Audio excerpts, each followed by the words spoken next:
Well, the fact that the aeroplane was built first in '49 and it's still flying operationally today is astonishing, really, and a great credit to the engineers and the designers. And remembering also that it has been operational right through its life. Some mark or other of Canberra has been flying operationally for all those years. The English electric Canberra, Britain's first jet bomber, was designed in the mid-1940s by W.E.W. Teddy Petter. Her powerful engines, clean lines and high-quality flying controls made her more than a match for any contemporary fighter aircraft. The Canberra set over 19 speed and 3 altitude records and was used by 16 countries around the world. Designed from the outset as a high-altitude, nuclear-capable medium bomber, her large internal bomb bay was a major feature.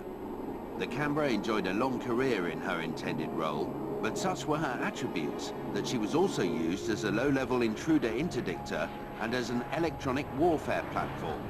But it's her photo reconnaissance role that has proved her most important and long-standing duty.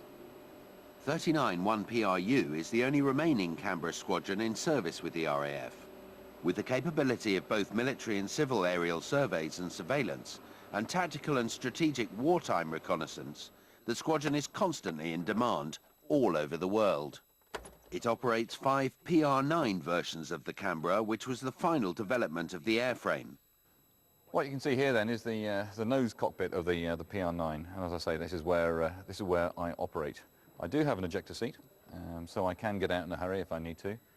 It goes up through a hatch. What there is a distinct lack of here, of course, is a canopy and windows. I've got a couple of little windows, one either side, usually known as day-night indicators, because that's about all they're good for. But apart from that, there's very little light that gets into this. What I do have, however, is this bit of equipment in the centre here, and that's my recce sight. And what it allows me to do is to see vertically out of the aircraft, so that I can see what the Zeiss camera is seeing. This is the camera that points, as you can see, vertically downwards out of the aircraft. It'll be rolled back when in flight, and we'll look through this camera flat here. This is the camera that has the 9-inch frame negative, very large format, so you get very, very high resolution pictures from this. And we use it probably more than most of the other cameras that we have on the aircraft. To compensate for the movement, because unlike most people who take a photograph who are standing still, we're moving, and we're actually moving fairly fast on occasions. We tell the camera how high we are and how fast we're going, so it'll actually move the film slightly as we're flying along.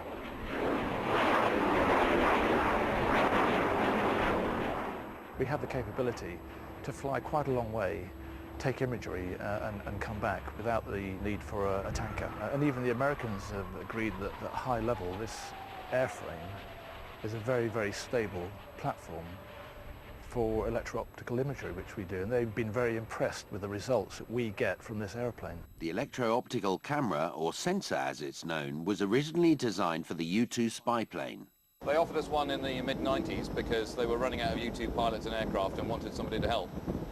We took up the offer, and we had one installed on a Canberra as a trial fit.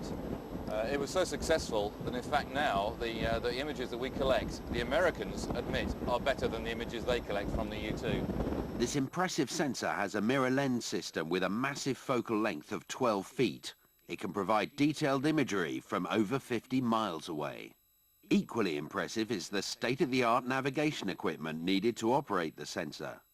That's a ring laser gyro inertial nav system with a 12-channel GPS that is extremely accurate, because to point the electro-optical sensor that we have, which is like looking down a straw, you need really accurate nav kit to know exactly where you are and where the target is, and then you can point the sensor right at the target. The Canberra, the PR9, is an incredible amalgam of very old equipment with very new equipment, and it does all fit together very nicely indeed. Spares are obviously not freely available. As we get into our 50th year of operating the aircraft, some of the stuff coming up has been in packaging for 40 or 50 years itself. Fortunately, the Brunel build that they have has meant that they've been fairly bulletproof, and that's why we're still here. It's the fact that the aircraft is very robust, it's very good at the job it does, and it's able to be repaired. Other marks have been and gone. Other aircraft have tried to do the same job, and they just cannot get the imagery sharpness that we can achieve. What we've got here are a couple of images that were taken fairly recently in London, and I'm sure most people can recognise exactly where they are. The first one was taken about 1:45, and that's the top one. That was taken from about 40 miles away. And you can see there's plenty of detail to be seen in that image. The original image was much bigger than that. You know, sort of half of London basically would have been in that image. The second one was taken about 1:10, about 25 minutes later. That was taken from 12 miles away, and clearly there's an awful lot of stuff to be seen there, and it's more than enough for the likes of Dave here as the image analysts to pick out all sorts of intelligence just from that one image. A lot of the time we're working out in conditions where there isn't much haze, there's no cloud, it's hot and it's dry, without going into too much detail. Those are ideal conditions for this sort of sensor. The significant difference of the PR9 over the other marks that were ever made is that the fact that the main plane was widened by approximately 2 feet on the wingtips, and the chord width was increased again by about 14 inches or so, front and rear. Gives it a very wide chord wing, which gives it a very stable capability at high altitude in the thinner air. One of the things that it was a great shame that they didn't change when they built the PR9 is that they put these very old-fashioned, old-style spectacles controls in rather than a single stick. And that would have made it a lot nicer.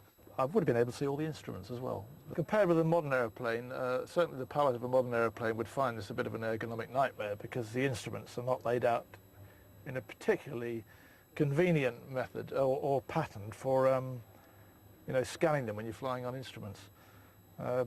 So Canberra pilots tend to be very good at instrument flying.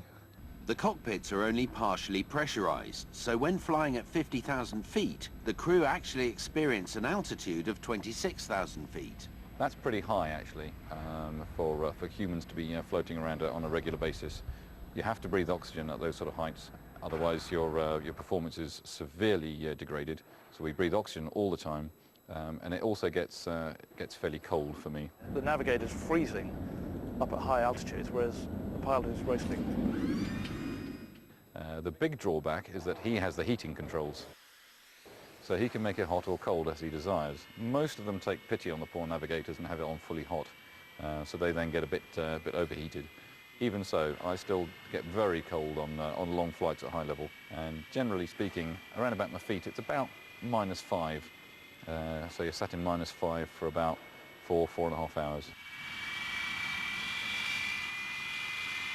To give you some idea of the PR9 in relation to what's in service now, the PR9 engines, which are derived from the Lightning fighter engines but without the reheat, deliver somewhere just in the region of 11,200 odd pounds of thrust dry. That gives it the power to weight ratio to be able to outclimb a lot of the aircraft that are in service now. It'll outclimb certainly the F3, and it'll outclimb the Harrier in the mid-20s and certainly the Jaguar, and it'll outturn them when it gets to high level. The design works. When you see it flying, you know that that aircraft is supposed to fly. It's graceful, sleek. It can be very quick, as some people have found out to their cost, thinking that they can overtake it in the air and being left embarrassingly in a cloud of dust and other bits. The PR9 is no slouch. It's a boy's own pilot's dream.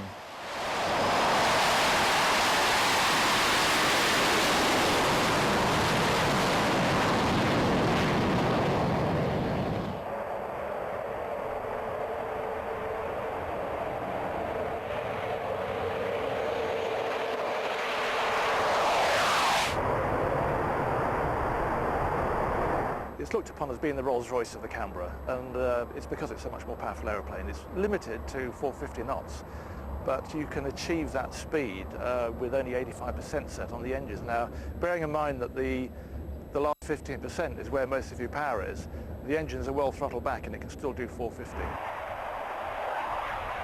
If you put the engines at full power and just let it go, it will probably tear the wings off. You know, you'll get up to 550 knots without any trouble. At the higher speeds, our turning performance isn't quite so good, but at low speed, between maybe 250 to 300 knots, we can perform very effectively against, or we could, against aeroplanes such as the Lightning, the Phantom, the Buccaneer. They would all have trouble staying with a Canberra slow turning fight. They would never stay with it. If an experienced fighter pilot engaging a Canberra at low speed, he would just get out of it because he'd just end up in a turning circle and he wouldn't win. He'd just run out of fuel. So the airplane has an advantage there, but of course you still end up sitting in the same part of the sky, so all he has to do is fly away and then take a long shot at you. So you don't actually achieve anything apart from proving that you can't get right at your backside. March 2006 is the end date for us as an operational aircraft. Things that we'll lose then are, well, basically for a while, everything that we've got. There are plans or suggestions to put the EO, the electro-optic, into other platforms, but what will go, and currently will never be replaced, is the wet film. It is old technology, it's been around for many, many years, but it still does have a place, in my mind, it still has a place, and it has a utility, a great utility, which the electro-optic side of stuff doesn't really replace on a one-for-one basis. I should be very sad to see the aircraft go. Yeah, I've got over 20 years of blood, sweat and toil into the aircraft. 3, 4 o'clock in the morning trying to get them on the programme for the next day. So to see something disappear that I put so much time and effort into, yes, it's going to be very emotional. They are family. I suppose if you're looking for a replacement for a Canberra, then the only other airplane that could replace it is a Canberra. That is a fact. There is nothing else at the moment that can do the job that we do.